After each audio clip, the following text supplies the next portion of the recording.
திருச்சிற்றம்பலம். Sivajothi YouTube channel நேயர்கள் அனைவருக்கும், உலக தமிழ் சொந்தங்கள் அனைவருக்கும் அடியேனுடைய பணிவான வணக்கங்களை முதற்கண் தெரிவித்துக் கொள்ளுகின்றேன்.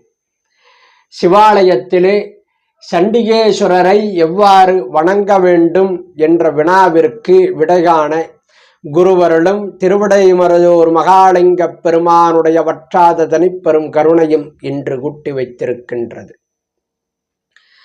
முறையினால் வணங்கும் அவர் முன்னறிக் காண்பரே என்பது திருஞான சம்பந்த பெருமானுடைய அருள்வாக்கு. அதாவது, முறையாக ஆலய தரிசனம் செய்தால் முதன்மையான நெறியாக விளங்கக்கூடிய ஞான நெறியை ஆன்மா பெறும் என்பது சம்பந்த பெருமானுடைய திருவாக்காக அமைந்துள்ளது. அந்த வகையிலே சண்டிகேஸ்வரருடைய வழிபாடு என்பது ஆலயத்தில் முக்கிய இடம் வகிக்கிறது. சண்டி என்பது ஒரு பதவி. இந்த பதவியில் யார் இருந்தாலும் அந்த பதவியின் பெயராலேயே அவர் அழைக்கப்படுவார். தற்சமயம் சண்டி என்ற பதவியில் இருக்கக்கூடியவருடைய திருநாமம் விசார சர்மர். இவர் திருச்செஞ்சலூர் என்னும் திருத்தலத்தில் திரு அவதாரம் செய்தவர். முருகப்பெருமான் 2 திருத்தலங்களிலே சிவபூஜை செய்கிறார்.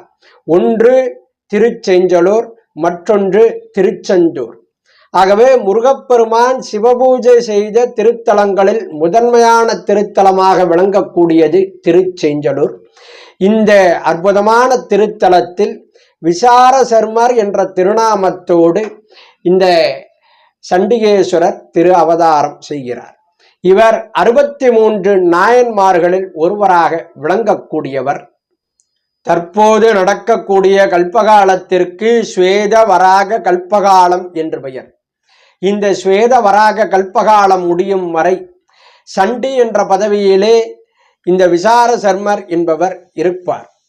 இவருக்கு ஈஸ்வரன் என்ற பட்டம் உண்டு. ஈஸ்வரன் என்றால் நிர்வாகம் செய்யக்கூடியவர் என்று அர்த்தம். இவர்தான் சிவ புண்ணிய பலன்களை தரக்கூடியவர். சிவ புண்ணியங்கள் தான் ஒரு ஆன்மாவை பிறவா நெறியாகிய முக்தி இன்பத்திற்கு அழைத்துச் செல்லும். ஆகமத்திலே சிவபூஜைக்கு திருநாமத்தை குறிப்பிடுகின்ற பொழுது சவுராதி சண்டி பூஜை என்றுதான் சுவாமிகள் அருளி உள்ளார்கள். ஆகவே சண்டி என்ற திருநாமத்தை முன்னிறுத்திதான் சிவபூஜைக்கே திருநாமம் இடப்பட்டிருக்கிறது என்றால் இவருடைய வழிபாடு என்பது அதிமுக்கியத்துவம் வாய்ந்தது என்பது இதன் மூலம் விளங்குகிறது. மேலும் சிவபெருமான் திருவீதி உலா வருகின்ற பொழுது பஞ்சமூர்த்திகளாகத்தான் வருவார். அந்த பஞ்சமூர்த்திகளில் ஒருவராக இந்த சண்டிகேஸ்வரர் விளங்குகிறார். அதாவது விநாயகப் பெருமான், 2வது முருகன் வள்ளி தெய்வானை, 3வது அம்பாள், 4வது பார்வதி பரமசிவனார், 5வது சண்டிகேஸ்வரர். இந்த சண்டிகேஸ்வரர் இல்லாமல் சுவாமி திருவீதி உலா வரமாட்டார். திருவீதி உலாவில் சுவாமியை தரிசனம் செய்த பலனை இந்த சண்டிகேஸ்வரரே வழங்கக்கூடியவர். ஆலயத்திலே தட்சிணாமூர்த்தி, நடராஜர், பைரவர், சண்டிகேஸ்வரர் என்ற இந்த 4 சன்னிதானங்களும் தென்திசை நோக்கி அருள்பாலிக்கக்கூடிய சன்னதிகளாக அமைந்திருக்கும். மேலும் சண்டிகேஸ்வரர் என்பவர் ஆலயத்திற்கு ஆலயம் மாறுபடுவார். சிவபெருமானை முழுமுதற் கடவுளாக கொண்ட சிவாலயத்தில் அருள்பாலிக்கக்கூடிய சண்டிகேஸ்வரருக்கு தொனிச்சண்டர் என்று பெயர். அம்பாளை மூலவராக கொண்ட ஆலயத்தில் விளங்கக்கூடிய சண்டிகேஸ்வரருக்கு யமனி சண்டர் என்று பெயர். விநாயகப் பெருமானை முழுமுதற் கடவுளாக கொண்டு விநாயகப் பெருமானை கர்ப்ப கிரகத்திலே வைத்து வழிபாடு செய்யக்கூடிய ஆலயத்தில் விளங்கக்கூடிய சண்டிகேஸ்வரருக்கு கும்போதர சண்டர் என்று பெயர். மேலும் முருகப்பெருமானை வழிபாடு கடவுளாக கொண்டு முருகப்பெருமானை கர்ப்ப கிரகத்தில் வைத்து வழிபாடு செய்கின்ற பொழுது அந்த ஆலயத்தில் விளங்கக்கூடிய சண்டிகேஸ்வரருக்கு சுமித்திர சண்டர் என்று பெயர்.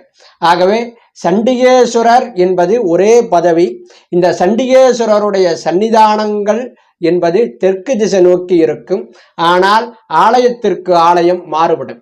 சிவபெருமான் சன்னதியில் இருக்கக்கூடிய சண்டிகேஸ்வரருக்கு ஜொனிச்சண்டர் என்றும், அம்பாள் சன்னதியில் இருக்கக்கூடிய சண்டிகேஸ்வரருக்கு யமனி சண்டர் என்றும், விநாயகப் பெருமான் ஆலயத்தில் இருக்கக்கூடிய சண்டிகேஸ்வரருக்கு கும்போதர சண்டர் என்றும், முருகப்பெருமான் ஆலயத்தில் அருள்பாலிக்கக்கூடிய சண்டிகேஸ்வரருக்கு சுமித்திர சண்டர் என்றும் திருநாமம் ஆகமத்திலே வழங்கப்பட்டிருக்கிறது. சிவாலய தரிசனத்திலும் சரி, ஆன்மார்த்த பூஜை வழிபாட்டிலும் சரி, சண்டிகேஸ்வரரை வணங்குகின்ற பொழுது தாளத்திரயம் இட்டுதான் வணங்க வேண்டும் என்று சைவ வினாவிடை என்னும் நூலில் சிவாலய தரிசன இயல் என்ற பகுதியில் 115வது வினாவிற்கு விடையாக சைவ ஆறுமுக நாவலர் அவர்கள் குறிப்பிடுகின்றார்கள். தாளத்திரயம் என்பது வலது கையுடைய ஆள்காட்டி விரல் மற்றும் நடுவிரல் ஆகிய இரு விரல்களையும் நீட்டி மற்ற 3 விரல்களையும் மடக்கி இருக்கக்கூடிய இந்த முத்திரைக்கு கோவிடான முத்திரை என்று பெயர். ஆகவே வலது கையின் கோவிடான முத்திரையின் துணை கொண்டு இடது கையை இருக்கக்கூடிய 5 விரல்களையும் நீட்டி இருக்கக்கூடிய இந்த முத்திரைக்கு பதாகை முத்திரை என்று பெயர். ஆகவே பதாகை முத்திரையாக விளங்கக்கூடிய இந்த இடது கையினுடைய உள்ளங்கையில் இந்த கோவிடான முத்திரையினால் 3 முறை மெதுவாக சத்தம் வராமல் தட்டி சண்டிகேஸ்வரரை வணங்க வேண்டும். அவ்வாறு வணங்குகின்ற பொழுது சிவ ஆலய தரிசன பலனை எனக்கு தந்தருள வேண்டும் என்று 3 முறை பிரார்த்தனை செய்து கொள்ள வேண்டும். அல்லது சிவாலய தரிசன பலந்தேகி சண்டேஸ்வர நமோஸ்துத்தே என்ற வாசகத்தை 3 முறை சொல்லி 3 முறை தாளத்திரயம் இட்டு வணங்க வேண்டும். அவ்வாறு சண்டிகேஸ்வரரை வணங்க வருகின்ற பொழுது அவரை வணங்கிவிட்டு 3 முறை பிரார்த்தனை செய்து 3 முறை தாளத்திரயமிட்டு வணங்கிய பிறகு வந்த வழியே திரும்பச் செல்ல வேண்டும். சண்டிகேஸ்வரருக்கும் சிவபெருமானுக்கும் இடையே செல்லக்கூடாது என்பது சாஸ்திர விதி. மேலும் ஆன்மார்த்த பூஜை செய்யக்கூடிய அன்பர்களும் அதுபோலவே 3 முறை தாளத்திரயம் இட்டு சிவ பூஜா பலந்தேகி சண்டேஸ்வர நமஸ்துத்தே என்ற வாசகத்தை 3 முறை சொல்லி சிவபூஜையை நிறைவு செய்ய வேண்டும்.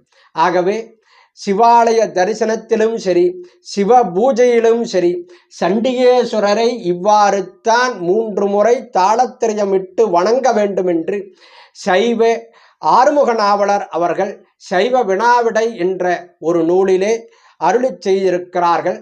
அவர் அருளி செய்தது அனைத்தும் ஆகம செய்திகளே என்று கூறி இந்த அளவிலே இன்றைய சிந்தனையை பூர்த்தி செய்து அமைகிறேன். நன்றி, வணக்கம், திருச்சிற்றம்பலம்.